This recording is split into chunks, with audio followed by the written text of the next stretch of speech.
back with another custom video, and this time we're going to be looking at this guy, Super Saiyan Goku. Now, honestly speaking, this is the first time I've ever done anything remotely like this, at least humanoid version, and so, I am looking for your feedback, your input on how I can improve things in the future. I've done the best that I can at this moment with this guy. I think he looks pretty good in my opinion, but then again, I'd have nothing to compare it to.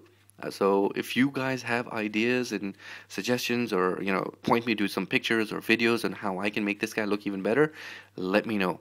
So I'm all ears. Okay, so now for this guy, what I did was I used the same color scheme that the kit came in, but I've just spruced it up, made it look a lot more battle damage, brought out the details, things like that. I didn't do anything special. I actually wanted to see if I could get the what's it called? The Super Saiyan 4 when he's got the tail and all that sort of stuff, but it was just getting to be a little bit too complicated when I was trying to fix this thing in the middle and get it all that done. So I thought, let me just stick to whatever I've done here. Now, in terms of paints, I haven't used that much for this guy, He's pretty simple to work with. I've used your standard orange, which I think you can get from anywhere. It's pretty common over here. And this is basically for all the leg parts. For the chest, the arm cuffs, I guess, and the boots, I have used Ace's Royal Blue. Beautiful color. And finally, for the hair, because I hate that yellow plastic color that we get for, all the SD kits and, the hair in this case, I have used Krylon's metallic spray paint. This is a beautiful color. Now, what this actually does is it gives it a very nice metallic shade, but metallic is too much for hair. So what I did was, I went back and give it a very, very thin coat of this, which is Mr. Hobby. Is it Mr. Hobby? Yeah, I think it's Mr. Hobby, and it's the white pearl. And what this does is it creates a very nice pearly effect, so it actually looks more like hair with energy running through it and all that sort of stuff. So I was very happy. The only other thing that I've done all over the kit now is given it highlights, given it shading, given it depth. So, for example, on the legs, I've used over here so you can actually see the curves, you can see the folds in the cloth, you can see what's going on. Even on the arms, for example, let me show you here. What I've done is I've gone in and everywhere you have the muscle lines, I've actually gone and then given it some kind of color, in this case red. This is just so it looks like he's got the energy flowing through him.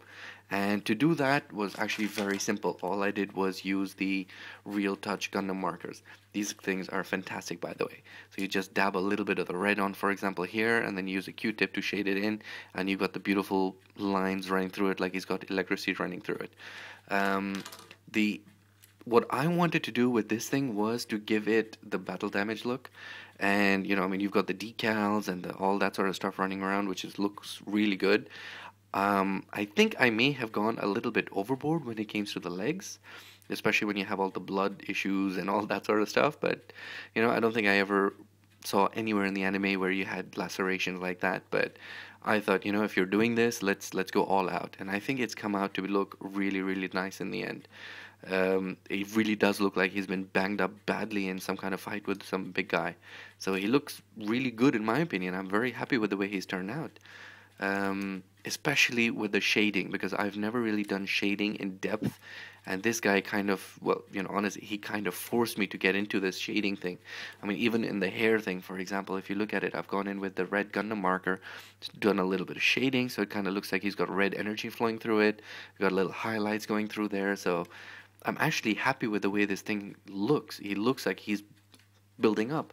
If you guys remember in the beginning part of the series, when he was fighting Vegeta, when he was getting really, really pumped up with energy, he had a red halo around him rather than the white one. So that's the kind of look I was going for. I didn't want to go with the orange or anything like that. I wanted something a little bit different. So that's what I was aiming for. And I think he looks like it. He looks good in my opinion. I'm very, very happy the way he's turned out. But again, if you guys have an idea, or you can point me with a picture or a video or something, either this kit or something similar where I can see what people use, what kind of paints they use. Give you an example. All this part over here, his basic flesh, I don't have any paint or color in my repertoire which even comes close to skin color.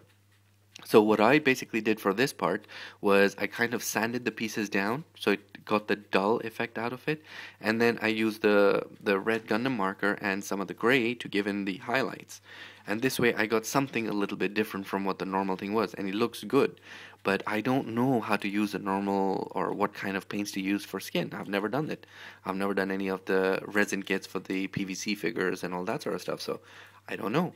If you guys can point me in the right direction, go for it. Alright, that's pretty much it. Nice and simple. Guys, let me know what you think of this one. This is the first time I've done something like this, so your opinion does count a lot.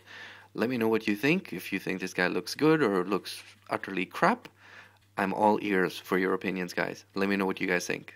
Alright, this is Ace. I hope you've enjoyed this guy. I know I had a lot of fun making him. I will see you guys in the next video.